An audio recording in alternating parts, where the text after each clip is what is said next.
Hi, this is Steph with Belladonna Dyes, and today we're going to be doing a Muck ice dye, and I'm making a matching set, his and hers tank tops. First things first, make sure you smooth all the wrinkles out of your project. And then there's really nothing else we can do with this other than just fold it directly in half. And then line up all of your seams and smooth out all the wrinkles again. Now you want to make sure where you fold it in half that there's not a big crease inside of there. So if you have to, you can take your yardstick and make a nice crisp line. You don't want to have a bunch of bulky fabric folded up inside of there. And just line everything up, smooth it all out. I'm meticulous about this stuff because it drives me nuts if things aren't. Well, perfect is not the right word because nobody is perfect, but I try to make them as lined up and as perfect as possible.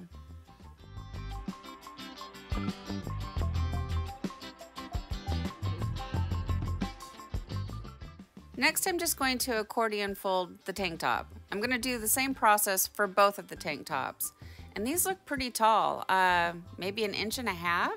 So I got this tank top from, well, you can buy this tank top from jiffyshirts.com, and it's Next Level Apparel. And it's a unisex tank top, so both men and women can wear it.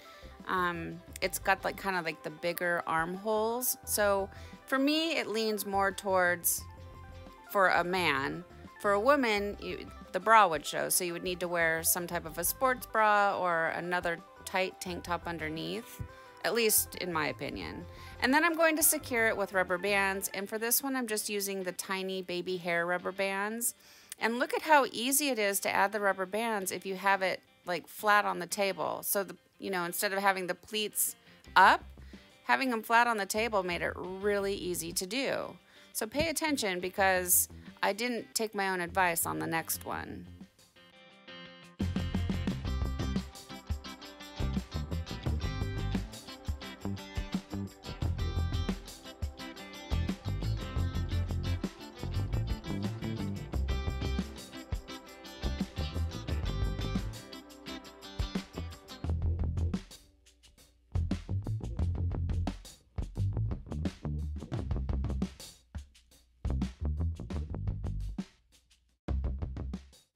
Now for the matching hers tank top, I'm going to do the exact same process. Fold it in half, smooth out all the wrinkles, line everything up, get it ready, accordion fold it, but like I just mentioned, I did not lay it flat on the table when adding my rubber bands, and I had a much more difficult time with this one.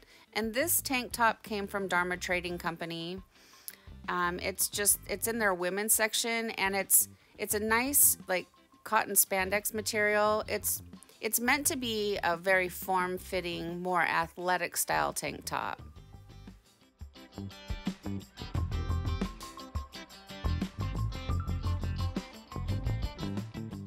Another thing I should mention, that center fold line, if you can, you want to try to have that side as straight as possible. That way when you have the shirt opened up and you're looking at it, it's very uniform and symmetrical right down the center.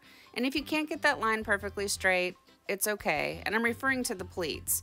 You want that end to be flush, and then all of your pleats, like in the underarm side, they could be all wonky and crazy. Doesn't really matter because your arm will be right there. And the side seam is there, and everything just sort of gets hidden and lost in the underarm.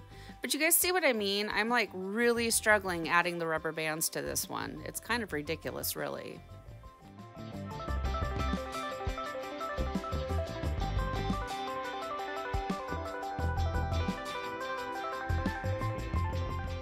Now it's time for the fun part. We get to add the dye. And for this set, I'm using all of the new special order dyes, new to me dyes from Dharma Trading Company that I got from Kathy Sprague. And you can find her on Facebook at Tie-Dye Supplies Marketplace. So what I have set up here is a dollar store container. So if you guys are new to tie-dyeing, the dollar store is your friend for tie-dye junk because it really is. It's dollar store junk, but I have so many containers from them. They come in really handy, but you need to make sure to check the bottoms.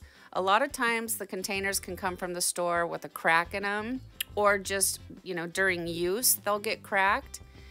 You need to be careful because you do not want to come back and find that all of your ice muck water has seeped through the bowl and is now all over your floor or wherever because it's cracked.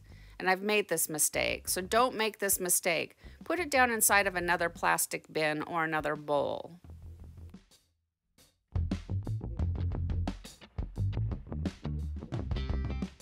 Let me see if I can quickly explain what muck ice dyeing is. So muck is when the ice melts and all of that dye water sits around your project. And a lot of us will say, set it and forget it, meaning just let your ice melt, don't touch your bowl, don't stir it up, don't panic, don't do anything, because it has a way of working itself out and turning out beautiful. Okay, I don't think I just did that justice, but I have to move on because we're coming up to the rinse out and I don't have enough time to go into depth. But I'll make a whole bunch more of these, and I have a lot of other tutorials where I do muck dyeing, so go watch those if you're brand new to tie-dye.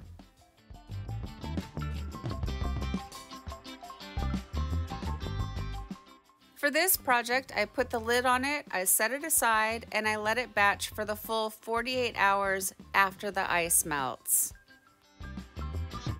I almost forgot to hit record, you guys. Okay, so it's been 48 hours, and I batched for 48 hours because where I live, it's cold, it's under 70 degrees. So you want to batch for 70 degrees or higher for 24 hours. So you want to start by using cold water, and that's going to rinse away any soda ash that might still be reacting within the fabric, and then increase your water up to hot and rinse until the water runs pretty much clear. From here, I take it to the washing machine, and I do however many hot water cycles it takes using Kirillon, and Kirillon is a professional textile detergent that I get from Dharma Trading Company. It's usually about 2 full hot water cycles. And then I do a third or a final hot water cycle using Millsoft. And Millsoft is a professional fabric softener that I also get from Dharma.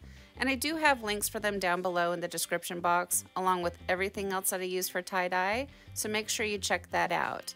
And then I'll throw it in the dryer and I'll iron it, and we'll come back and we'll see the results.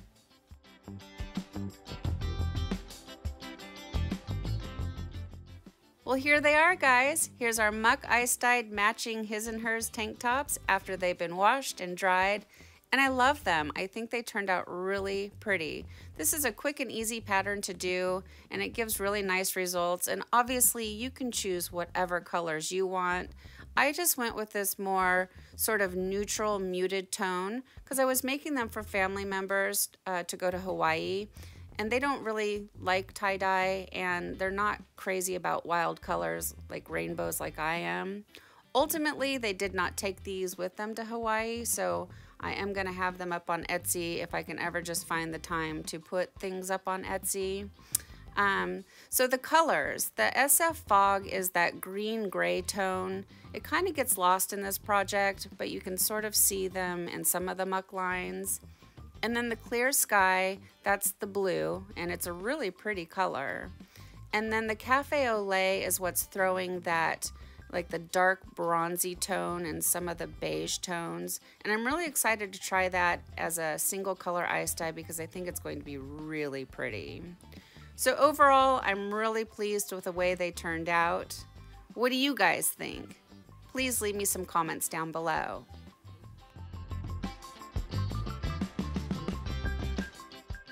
Thank you so much for watching. Please subscribe to my channel, leave a thumbs up, and click the bell and set it to all. That way you get notified of future uploads. And remember, have fun tie-dyeing.